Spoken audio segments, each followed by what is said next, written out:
I was reading an interesting study. Okay. It's really not, it's not mind blowing. It's just more so the way that it was explained I thought was interesting. So it was talking about, so what they did was they were looking at change in velocity in lifting.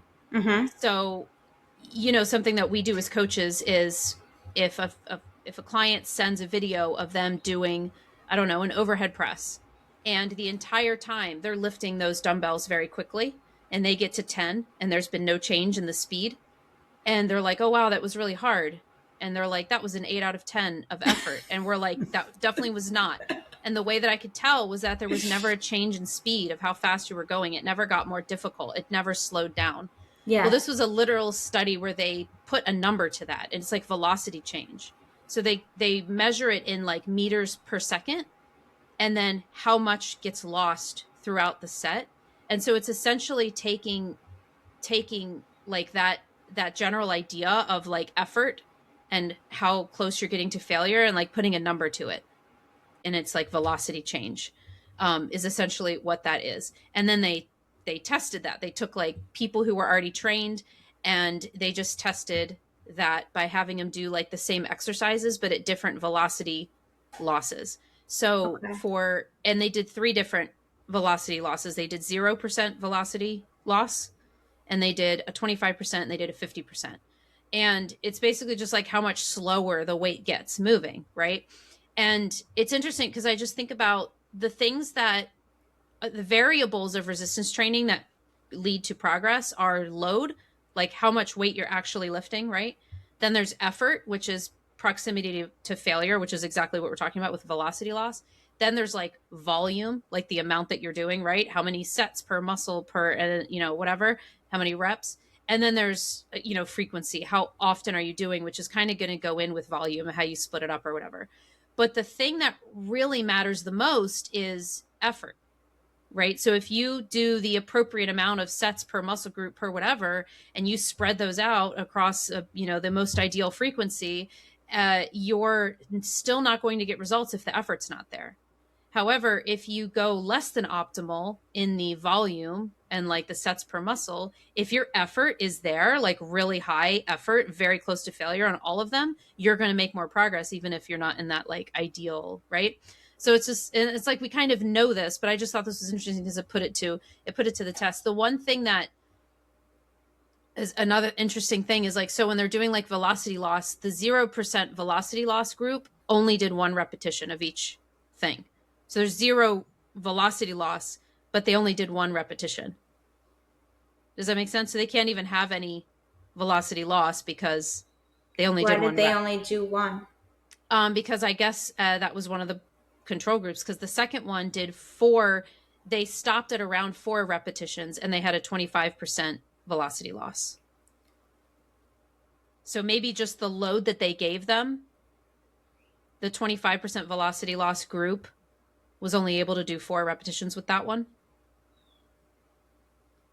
It sounds Does that like make they sense? just kind of made them stop earlier. Like, you're But going they to do measured this. it. They measured it using the meters per second. So I think what they did, maybe it says it in here if I read it more carefully.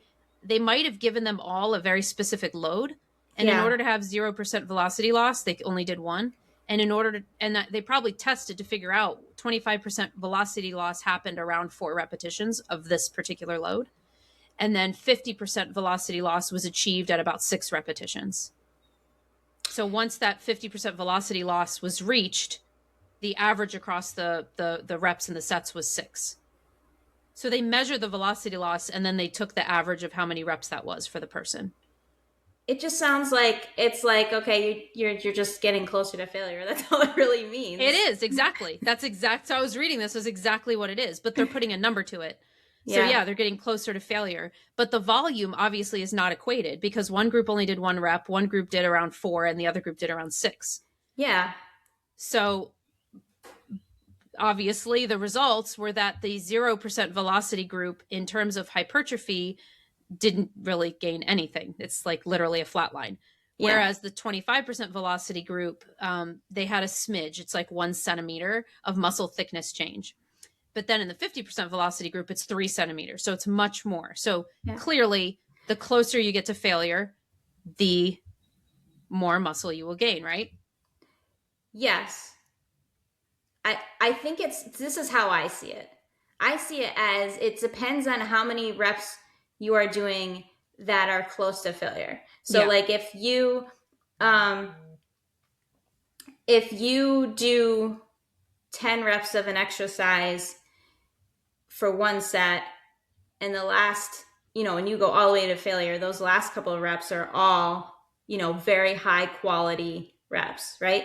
Whereas if you do 3 sets and you say you could only do 10 with those, but you stopped at like 7, like you would still get the same, you're going to get more quality reps that are close to failure in that instance, right? So like it Right. depends on like it's like how you're looking at it.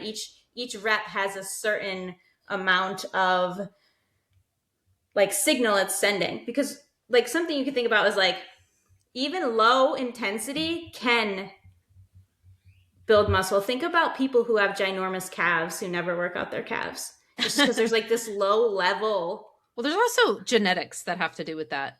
Yeah, but like think about like people who wear high heels, right? Mm-hmm. Like Yeah. they end up having big calves because there's this like low level signal that's happening Like all constantly. day. Yeah, Yeah. constantly, right? And So that's volume. yes, that's volume. So it's like a mixture Sure. of everything. But Sure.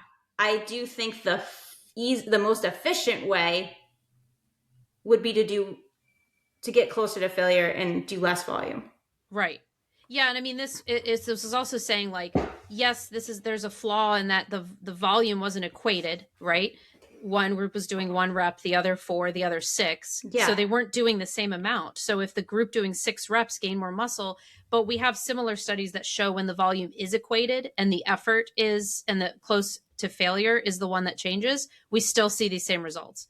So But is there a study that's like, okay, this group is going to stop 5 reps shy of failure, but they are going to do an extra set or something, and then that would be interesting, right? right, like to Yeah. actually compare the two, because So it's what either if one or we the other.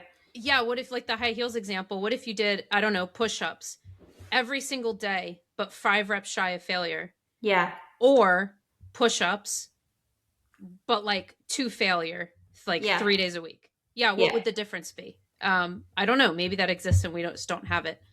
Mm-hmm. But what was also interesting about this, so that's the obvious part, but they compared the strength gains as well. So the maximal strength like changes, right? Mm-hmm. And the difference between the 0% velocity loss and the 25% velocity loss was like negligible. Mm-hmm. They both gained about the same amount of strength, only doing it once or doing it about 4 times. But the 6 rep group or the 50% velocity loss group was like double that. So they doubled their strength gains. Because they're doing more volume. Same Right. things, because they're doing Yeah. more. They're But doing more. same thing, like if you switch that, like if you were like, okay, that group is going to do more sets at a lower intensity, I bet you they would improve their strength better. Because Yeah. velocity is important for strength, right? So like you don't want those grindy reps when you're trying to improve strength. So let's say like instead of doing like 1 set at 1 rep, you did like 5 sets at 1 rep compared to doing like 3 sets at 6 reps. You might still build more strength by doing that. Yeah. But you do want the grindy reps when you're really testing it. You just can't do that all the time. Not when you're training for it. Training and Right. testing aren't the same thing. Right. Like 80% of the time it needs to be. Would you say 80% of the time? It needs to be lower intensity. We shouldn't getting those grindy reps. Yeah. Yeah, sure.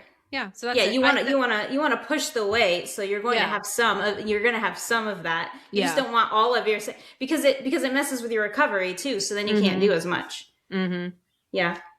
I just thought the piece of it that because I was thinking that while I was reading it, I was like, this is just how close you're getting to failure, right?